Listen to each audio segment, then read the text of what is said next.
The Emancipation Support Committee of Trinidad and Tobago will be hosting their 2023 African History Quiz and Spoken Word Competition. Joining us in studio this morning is Zakiya Uzoma-Wadada, Executive Director of the ESCTT. Good morning and welcome to the show. Good morning, Natasha. It's a pleasure to be here always. It's a pleasure to have you with us this morning to talk about this, but also to talk about the Emancipation Support Committee of Trinidad and Tobago in general, because it's such a powerful movement and a force to be reckoned with. So let's start there. Let's talk about the mission of the Emancipation Support Committee. So the Emancipation Support Committee aims to really transform our society so that we have a better understanding in this time about emancipation. What does emancipation mean in 2023? You know, the organization has been around for 20 years, and as we continue to grow and develop, we want to continue to raise consciousness and awareness of our people so that we can transform our society, so that this concept of liberation is understood even as we grow.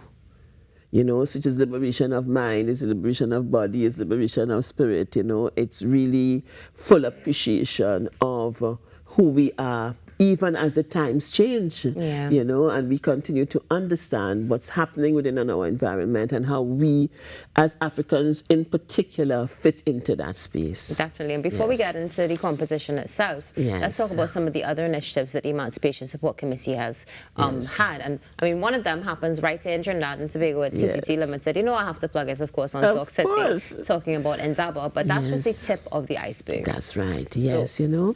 So, I mean, the organization, I mean, everyone knows the organization for its flagship project, which is the Pan-African Festival, TT Commemorating Emancipation, which really takes place from African Liberation Day in May on to the beginning of August, Emancipation Day.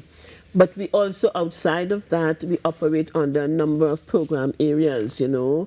The celebration falls under quite a bit of them: community mobilization and development, education and research, youth education and development, under which the National African History Quiz and Spoken Word Competition falls.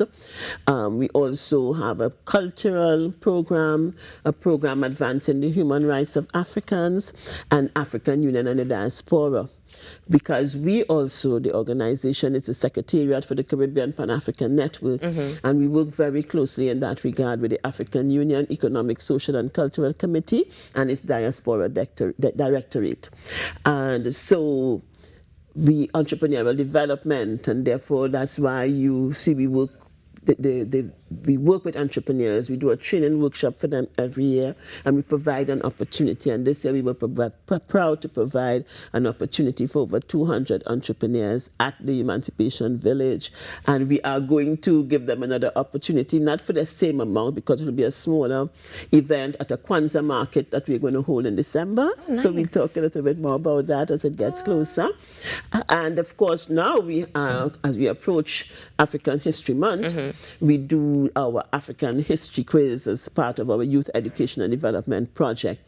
The History Quiz was an initiative of the organization in order to find a time when we can really engage our young people, because, you know, during the festival time they're on holidays, and also to address this challenge that we have of not having African history taught in schools. And every year it pains our heart when we bring both the big ones, because we do the African History Quiz for the bigger ones and the spoken word for the little ones.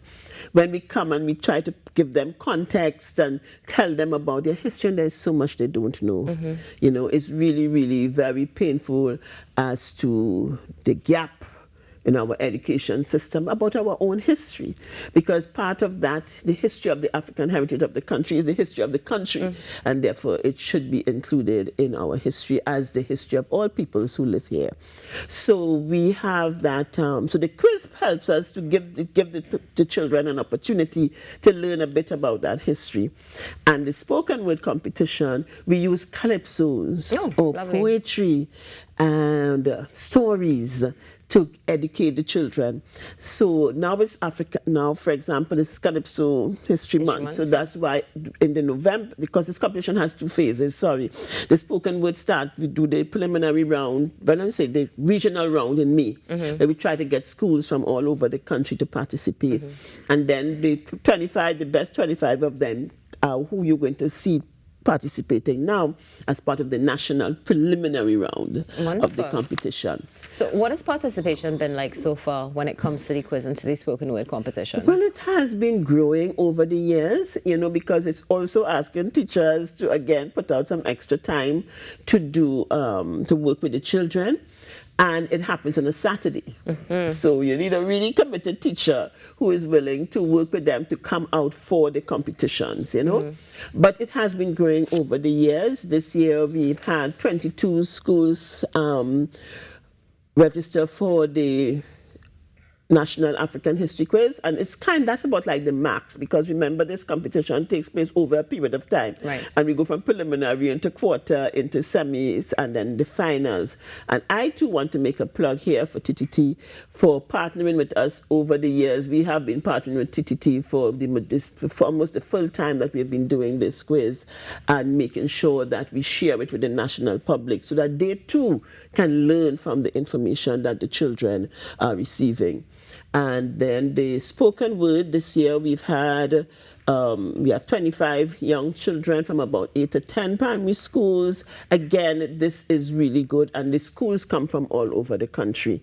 Yeah, we even have one of the schools from Tobago. We've been plugging and prodding with Tobago. We don't get as many schools, but we've always had some representation. Sometimes we not able to see it through, but this year we have Speyside on board again. They've always been part of the competition, and we hope everything works out and they're able to get here, because it's Carnival weekend and the preliminary round is this weekend.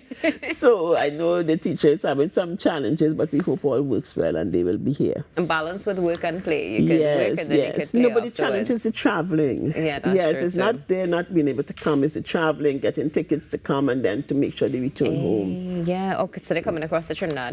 Yes, exactly. Right. Yes. Now, tell me something. How have you seen the contribution of the quiz and spoken word to the developments of our youth in general when it comes to awareness? Well, it's, last year we had a very special experience with the children, because we did both Kafra Cameron as a renowned African and N2 Springer.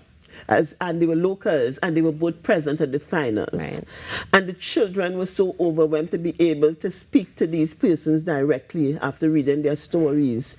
We have had children who have indicated to us how it has been beneficial to them as they prepare for their SBAs and so on.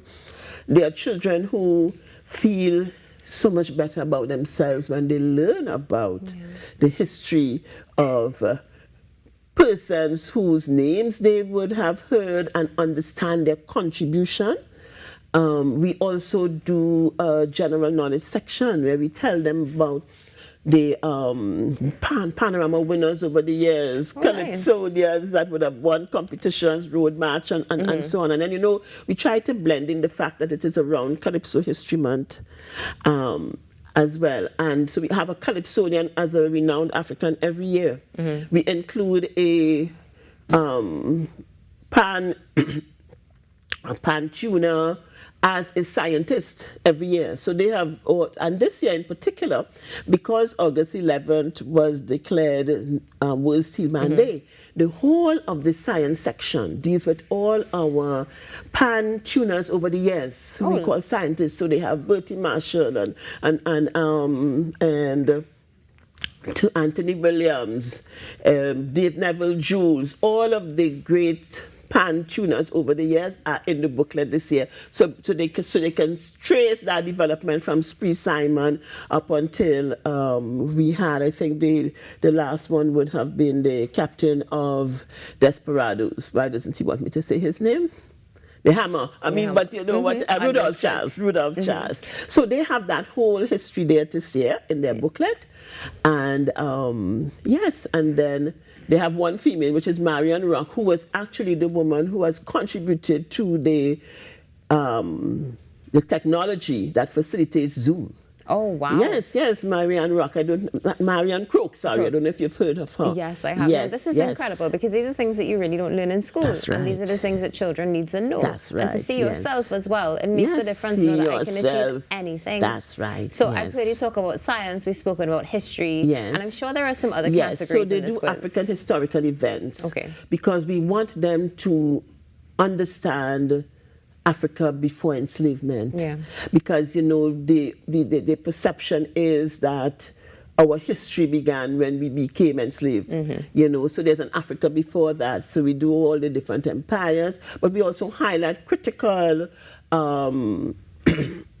events that would have taken place as part of our history. So again, because we had the visit of the Asante Hene this year, we focused on Ghana. So we gave them a piece in that book about the road to independence. Right.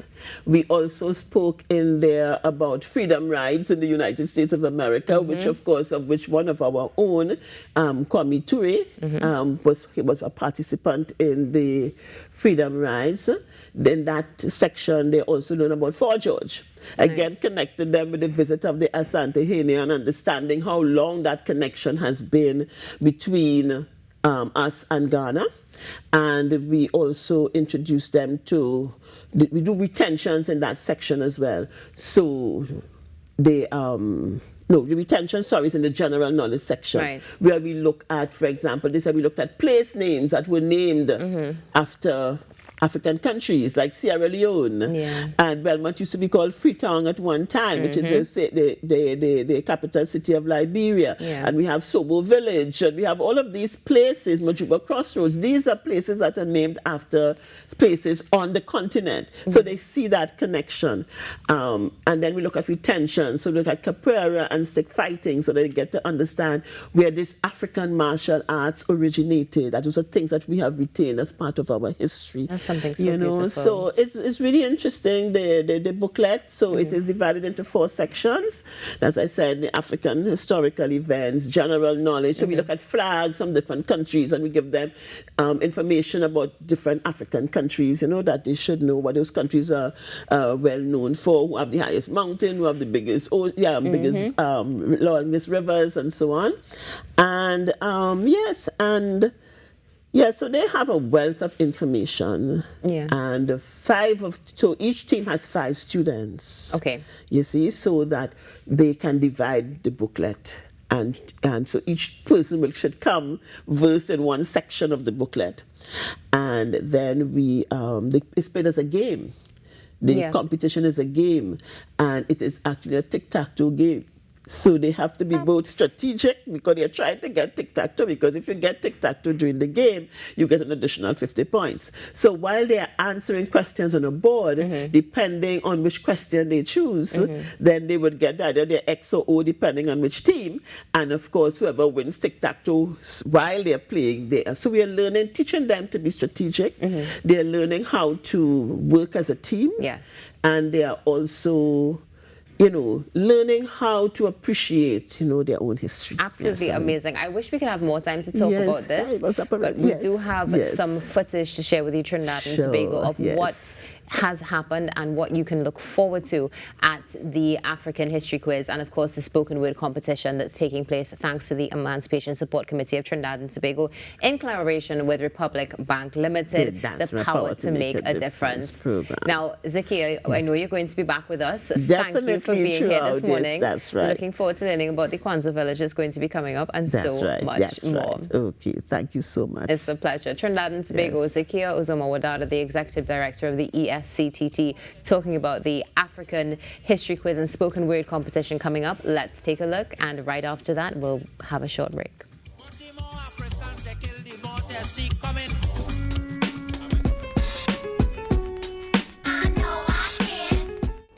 You are going to benefit from the experience.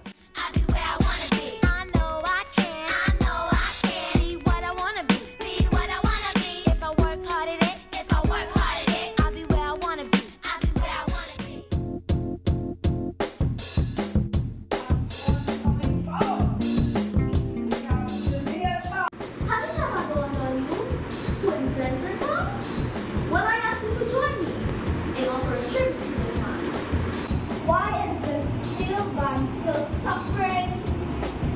Cause